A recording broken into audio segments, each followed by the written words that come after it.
big slogan of ours is, what does it look like to make history for our club?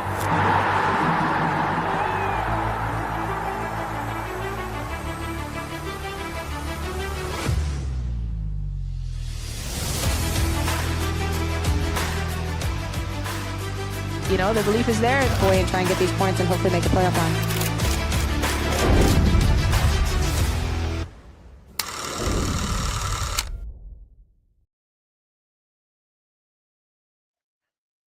I don't know about you all. I was kind of confused on that video. Was that the new Dash Prove It promo, or was that our intro? I don't know. It looked the same to me. It looked the same to me, but hey, but we made it first. Nah, just welcome all to another edition to the Bayou City Soccer podcast with the Orange and Blueprints. I'm your host, Manny Olivares. And I know Diego's laughing his pants off in the backstage, so we'll bring him back here. How are we doing, everyone? Happy to be back. Welcome to another episode of Orange and Blueprints. Like Manny said, we've got plenty of takes and updates for you today and for this week. One of them, Manny, your take that we did it first? How about you prove it? I don't know, man. I don't know. Just watched last week's episode, and we already proved it there, so I don't know about that. Nah, but Yeah. it's I think it was a crazy weekend now because of course, huge announcements came up.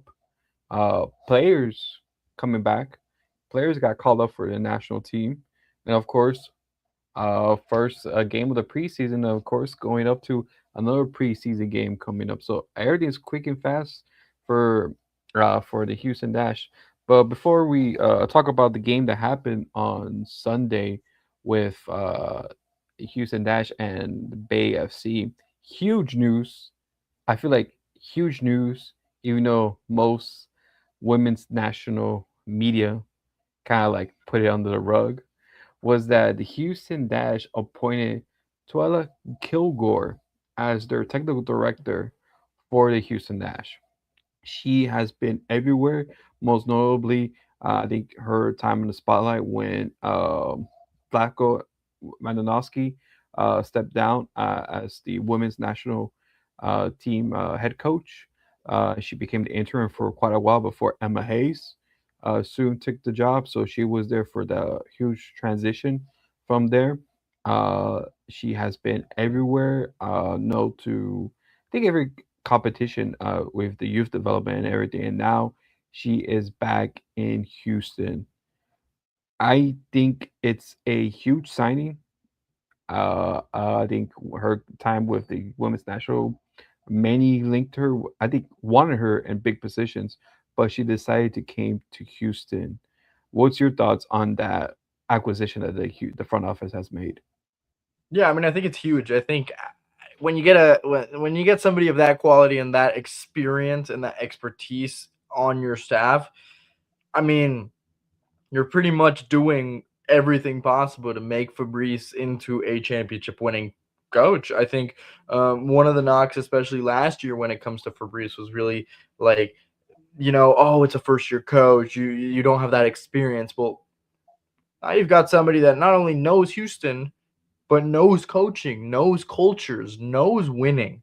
And I think those are huge when it comes to this Dash team, considering where they're at this rebuild. They're kind of getting to a position where you're seriously thinking of them in the playoff spot, but they're not quite there yet. And I think those are the kinds of moves, and these are the kinds of people that that really get you to that point. And she said it during her opening remarks to media and to everybody.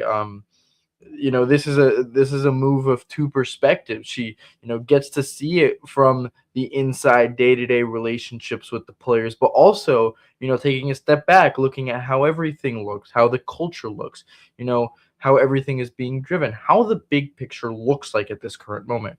And I think having somebody that is such an expert and not just the day-to-day but also the big picture, I think is a phenomenal move to bring them. And I think the Dash have just proved yet again that they can make the right moves at the right time, because this honestly would not have helped 2 years ago.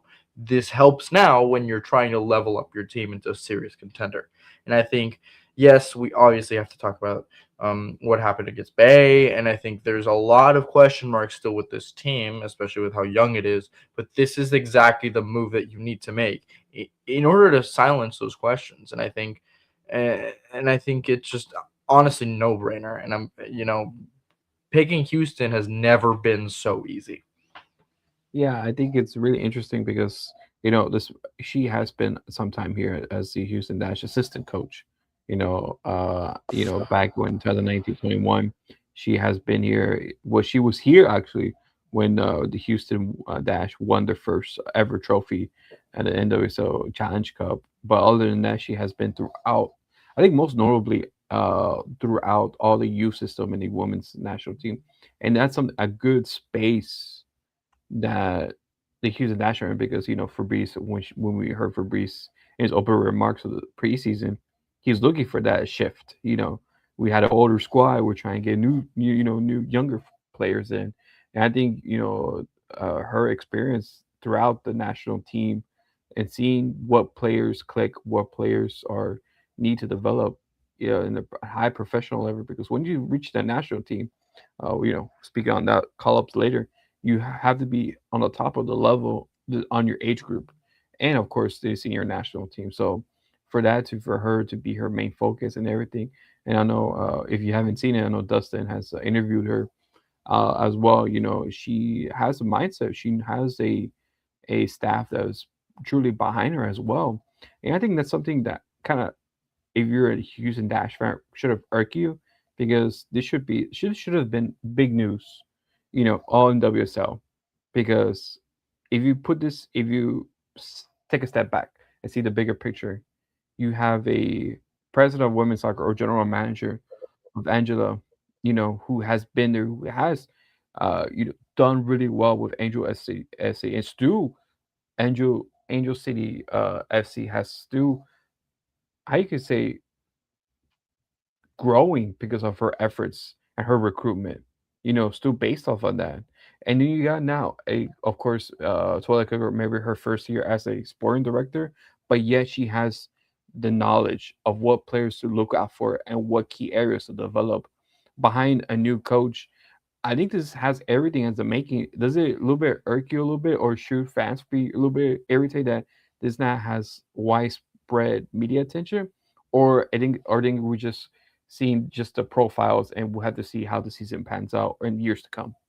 No, I be happy. Be happy you're be the underdog. Houston has never shied away from being overlooked, from being misunderstood, from being, thrown out, to be a second class city or whatever you want to call us. And I think having that mentality is something that arguably hasn't been with the Dash in its time existing, to be quite honest. And I think you're finally seeing a team that's connecting itself with the culture of the city, and part of that is hustling.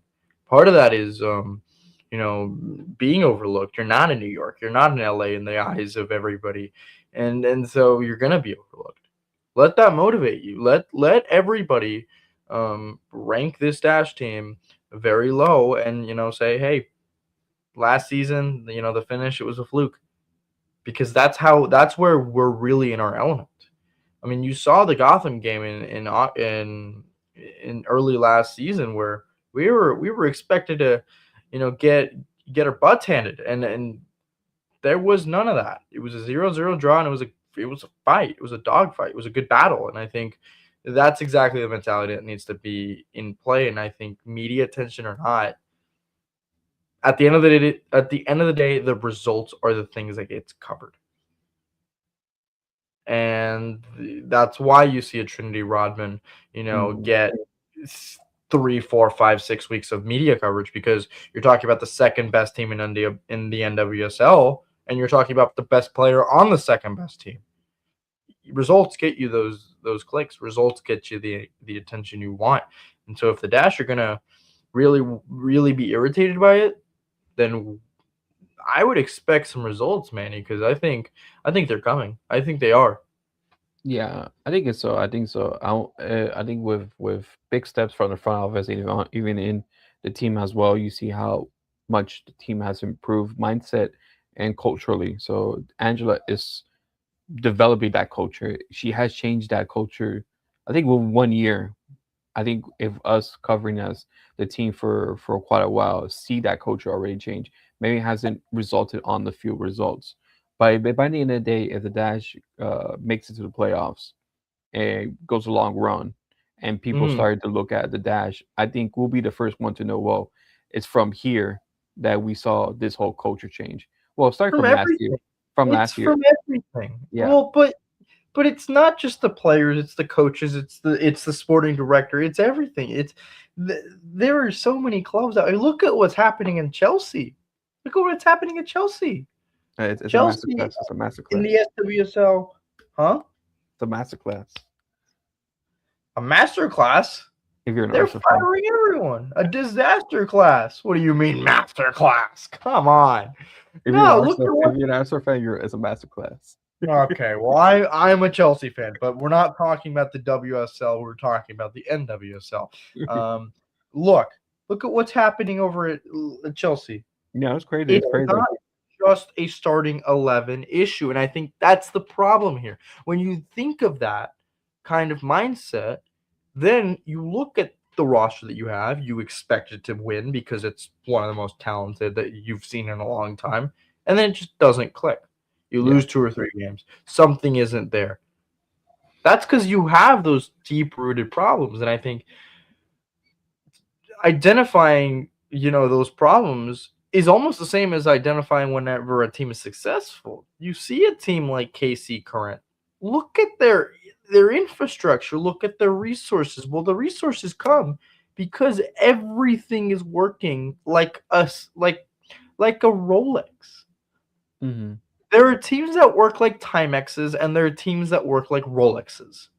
Say what you want about the Timex, but people are going to look at the Rolex a lot more. And I think the Dash are starting to look a lot more like a Rolex, if you were to ask me.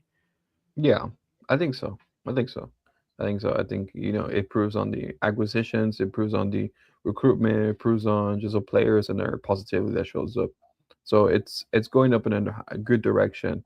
It's I think it will take time for national media, but I think for us who's looking at it, it's starting to look like that right now. Well, Mhm. it may not look like that with the first preseason result. So, other than we had a good news that Maggie Graham returns, she's She's finally cleared from her season-ending injury, and now she played in the first game against Bay FC. Of course, didn't go well with the dash. I just want a quick overview on the notes that we got on it. It wasn't broadcasted, it wasn't anything, so we're just going by the tweets, the updates.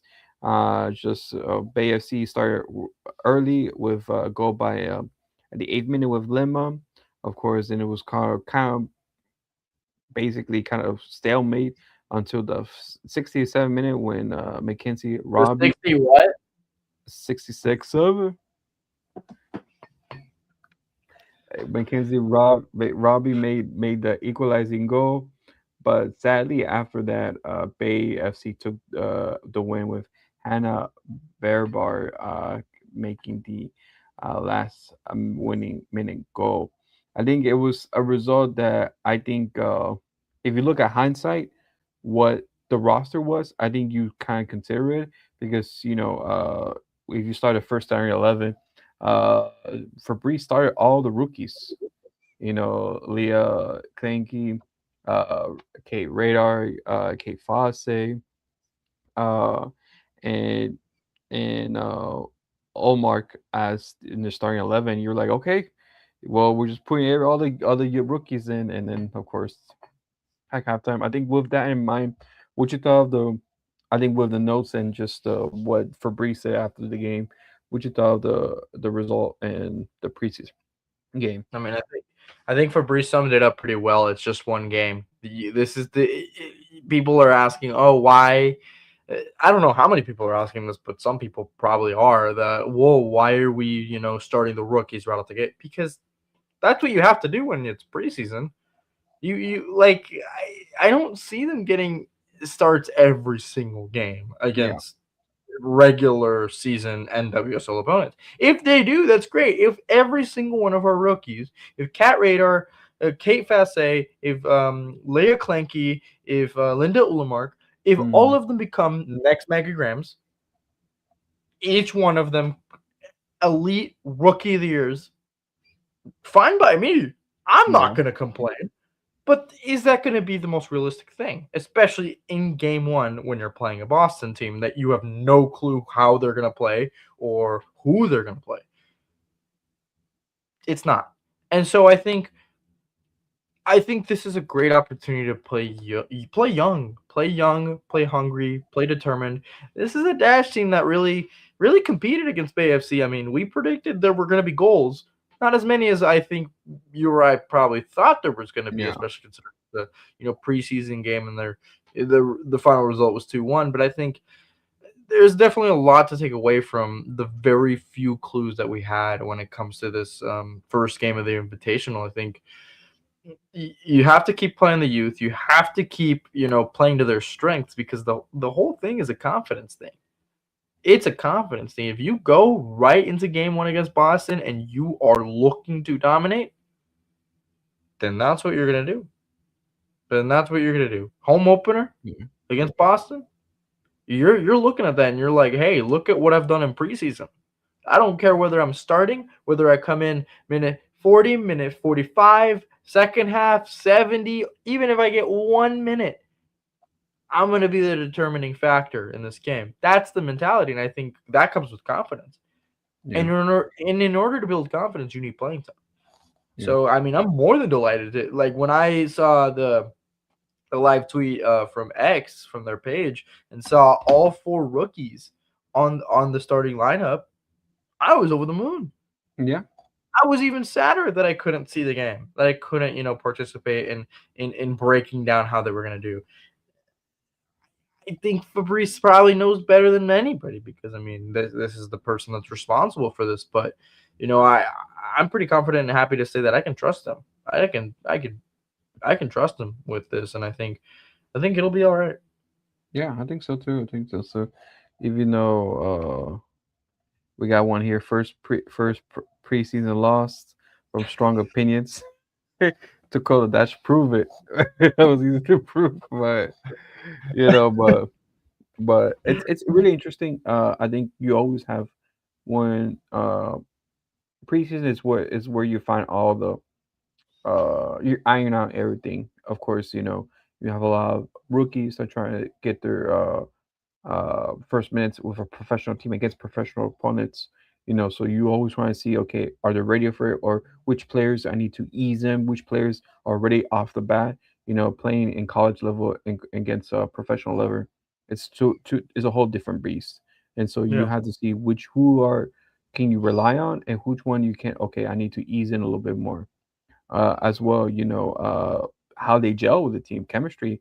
Majority team is still here, add with the rookies and some other pieces, and like Lisa Boateng get her first full preseason with the team. You still gotta see how they gel. You still gotta see, okay, does this system still works, or do I need to change it? And so we still have to see about that a little bit.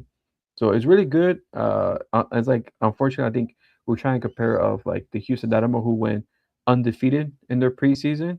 That sometimes is a good thing. Sometimes it could be a bad thing. Sometimes it could be a overconfident that could trickle down into the main season. Sometimes you want to see the losers right now, iron out, and see how it goes forward. And let's talk about real quick about the rookies that was here. As well. Just a teaser for those people. There was a 13-year-old playing for the Houston Dash. You saw that too, huh? Yeah, I saw that. I saw it on my Instagram. Yeah, on the media resources. So a non-roster invitee, a player of 13 years old who played in the MLS Next Generation. Yeah. First woman to score a goal in the MLS Next was a non-roster invitee. Yes, yeah. So for the Dash, so you might have to look out for her. See, hopefully, maybe there's another Kilgore Angela trying to get recruitment. But as a good pull, as a good pull, if she can play Brilliant. with if she can play with the boys, I think this is a easy next step, you know. But a little bit more on the rookies. Uh, they had good college careers. They come into next pro and they get rewarded. We saw that a lot of them got invited for their national team. You know, Linda Olmar got called up for the U20s. You got, of course, Leah Klenke and Kate Radar for the U23s, along with Liz as well for that as well. Kiki as well as known as Kiki and Lisa Boateng for their respective national team. But more focus on the rookies. How I think how impressive them just joining the Houston Dash just of this past month and already get called up for the women's national team. I think they were all being called up, but now with the pedigree that they belong Yeah. to and the WSL team now. Yeah, I think you nailed it with your last point that they've already kind of been in the U.S. youth circuit. I think that's a specific distinction that I'm willing to make right before I start talking about this. Um, I think again, because before we didn't know them as yeah, players with a pro team. Now we're a pro team. I think we come to appreciate it and recognize what a get they got. yeah, no, I think yeah, but it's also like we gotta see performances. We gotta see performances, and I'm not saying good performances. I'm saying we have to see them play, see how Hmm. they're going to match. I loved your point about chemistry. I think that's especially important with youth. I think Maggie Graham fits so well under that midfield and that system that Fabrice is trying to build. I don't know if we're going to see the same from all four of our rookies. I hope so. I think they probably will. But again, I just want to see performances, and this is a good opportunity for them to get minutes. And I think they're going to play under different systems. They're going to be able to be more adaptive to what the game calls for them. And I think especially in those positions where you're higher up onto the field and you're kind of going to, compete with spots like a Clarissa Laracy or a Messiah Bride or a Yasmin Ryan to compete for that kind of front three space. I think you're really going to have to test yourself, and this is the place to do it. Yeah, exactly. So it's a good. It's a good. I think the U23s is a good U22s or U20. It's a good achievement for these players, and you want them to continue to grow under those umbrellas because I think Emma Hayes always reiterated that we need to have these young players be more exposure to the highest levels in their respective age groups, and that they're called up in their respective age groups willing to compete. It shows a lot that Emma Hayes sees them part of the project, and so now we just got to see them in the Houston Dash, and that's how they could develop in their actual pro teams. And so it's really interesting. I think it's a good. It's a good. I think as long as it's a when we signed them, it was a good acquisition from the team. And now seeing the call-ups more, now is even more a reassurance that the Dash has made the right moves on them as well. And just a Yeah. quick few tidbits before we go over our preview for the game. If you're a Houston Dash season ticket member, you have received a quick updates within about the team. As well uh, the the fan fest that the Houston Dash are doing will be on March 10th at the Art Arch House Art Artec House Artec Oh, House. Arctic House. Yeah. So it's We gonna have be one in New one. York. Yeah. So it's gonna be one of kind. That it also they have released the dates of the new jersey will be it says mark your calendars, Houston Dash fans, for February 26th for the new Next home week, kit. Yeah, right? next Thursday, Next week. next Thursday, Oh a my week God, from I'm so tomorrow. I'm so excited. So we'll see a new home jersey, just one jersey, new home jersey. This Just is one new. jersey. That's on me. That's The, on me. I apologize. no, it's all good. It's all good. It's all good. It's all good for us too. Well, I wish it was 3, but it's gonna be 1 new home jersey. So it'll be next week. My wallet thanks for just only 1 jersey. So Yeah. yeah, But yeah, you want me to buy you a Gotham jersey? What is this? this man, this man, hey, hey, What hey, is this, man? it's hey, I'm just here. I'm just here collecting jerseys, bro. Hey, Oh, okay. you know, hey, what was it? What was it? Classic classic football shirts. Man, I'm part owner of it. I got the new mini warehouse right here.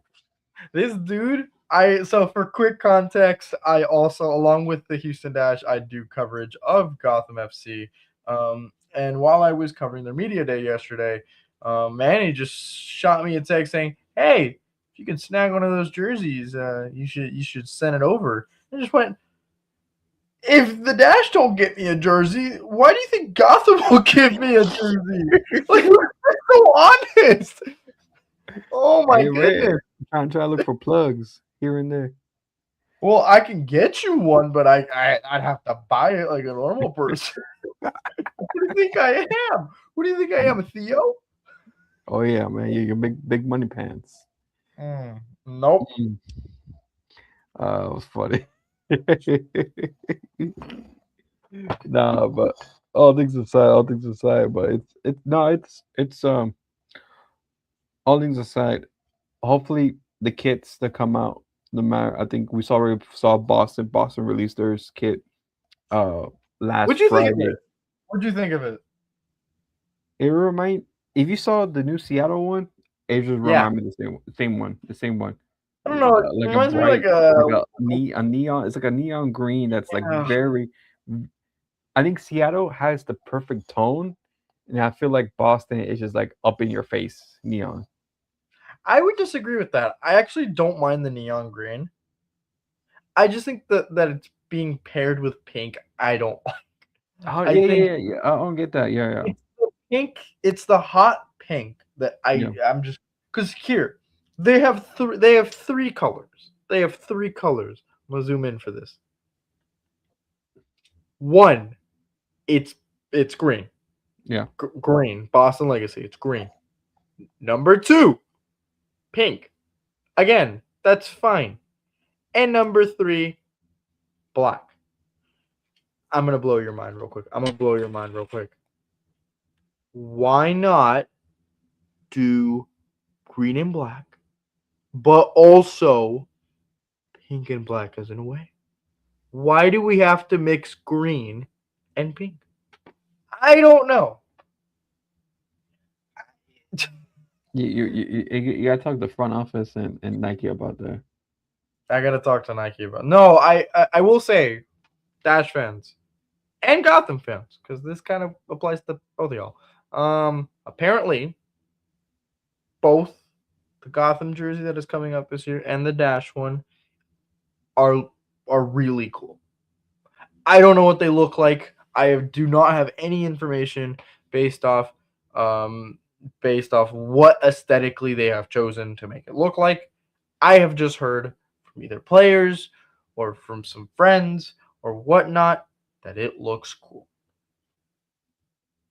This is more for the Gotham side of things, but I think Gotham's away jersey is pretty poor. So I think they're like, I think it's pretty telling that they're kind of stepping up their game. Yeah. So we'll see how both. I think everyone's looking to see how jerseys are and see how their styles and everything. So we will see. What new gear and everything so far. But I think so far the gear looks great. The I know, players. And, I know. Manny's wallet is already flying to the Dash store. I know, but the problem is like the gear that the players have are not the same gear that they have, to sell in stores. Yeah, because like the gear. No, but wait, hold on. I was gonna say something. Knowing the Boston is selling the replica kits already. Yeah, the authentic ones are $120, and the replicas I are think it was 95. 200. I think it was 200. Oh well, they're selling a replica for $95. So yeah, I mean, But no, keep in mind that's still egregious. That's kind of egregious, but it is what it is. It is the market at this do time. you think that is going to stop Manny from buying a jersey? Now it could be like $500 a Never piece. has, never will. No, but we'll see. We'll see. We'll see. We'll see. We'll see. It all depends on the design. We gotta see if Diego's word on it is true or not. But speaking on what's true and not, we do have a game Saturday at 12:30 against the Portland Thorns against the Sarah Loudon Derby. So What what a it's deep pull. really cool. She's still at the moment is still the acting. She's still the interim head coach for Portland Thorns. So it's going to be really interesting this game. Looking at the Mhm. results for their game, they do Portland's still playing at Coachella. They suffered a 2-1 loss against Angel City FC. I think they're still figuring out a lot of things. Still figuring out life with Sophia Wilson now. Life, of course, without Sam Coffey. Really interesting how their perspective goes. And I think I think as well with Fabrice mentioned a little bit more on going. They're trying to find a way to, okay, to press, especially with against Portland. Because they have midfielders that can control the ball, turn up a face up. We want to make sure that that they're really compact and not allow them to overrun them. Uh, you know, but I think one thing positively that he found out is that last game, that they had threats in behind. They didn't think that they played enough of them, so that hopefully this game will pan out differently. I think to go with you, Diego. How would you see the Dash play? I think this will be the actual first time we actually see them in preseason, but how you think they Yeah. will fare against the Portland Thorns? Yeah, I think you mentioned a great point of Portland really not using their really attacking outlets, especially last season where they were very offensively inconsistent. I think that's really going to be the key of the game. How can you continue that misery for Portland? I think um, having a dynamic defense is really important. The fullbacks are really going to have to work. Um, Again, Boateng got called back, and Avery is out. For USA, yeah, she wasn't called. No, she wasn't called, but is she out for an injury? No, I think she. Say, give me a moment. Give me a moment. Let me look at it real quick. We're gonna fact check this.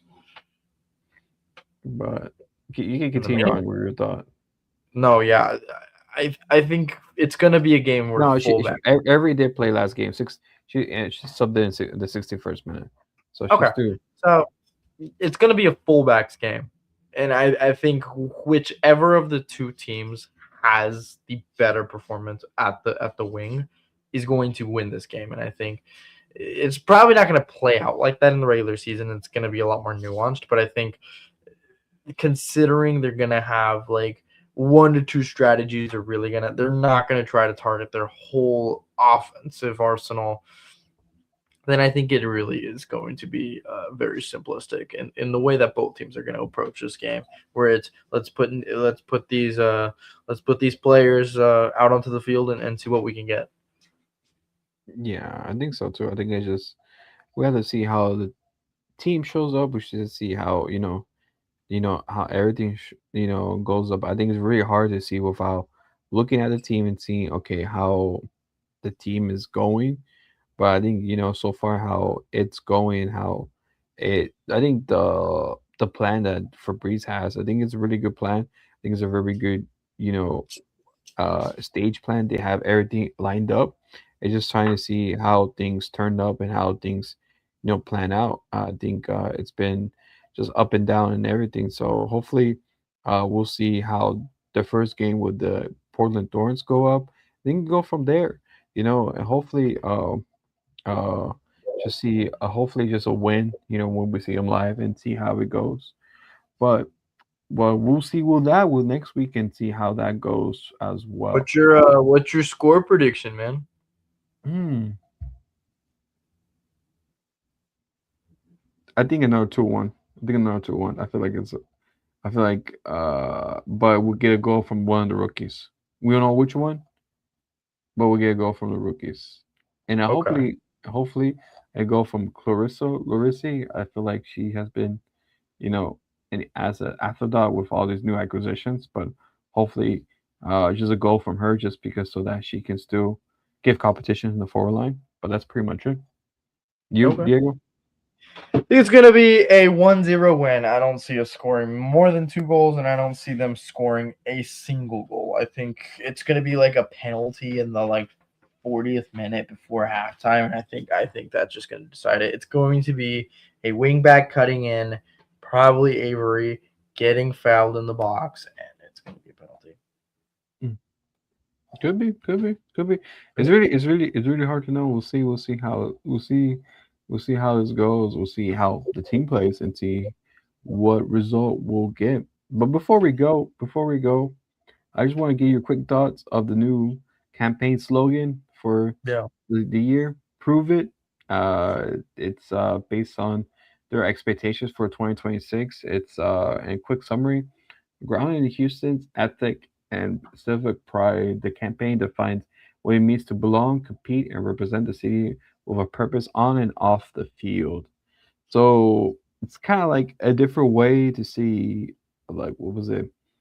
Hustle in Houston hustle, or even just the hold it down whole thing. But I want to know what's your thoughts on the actual slogan I for love this. the video itself was brilliant. I loved it. I thought it was well filmed. I I think think the dash. Dustin loved it more than Dynamo one. Well, okay. Which the Dynamo one is he talking about? The Bring the Hustle one? Yeah, bring the hustle one. I loved both of them. I'm sorry. I thought both of them were phenomenal. I think the Dash have some of the best media content in the NWSL. Yeah. Shout out Manny, shout out Bianca. I think they're both absolutely stellar. Yeah. Uh, and I think they killed it. I think they killed it with this one. I think I'm excited for the jersey release video. I am excited for all the jersey content and yeah. And as a journalist does, he must reveal his sources for why I'm saying it might be cool. I got a little whisper from a new Instagram account. I don't know if you know it. It's a little underground. It's a little low key. It's Diesel.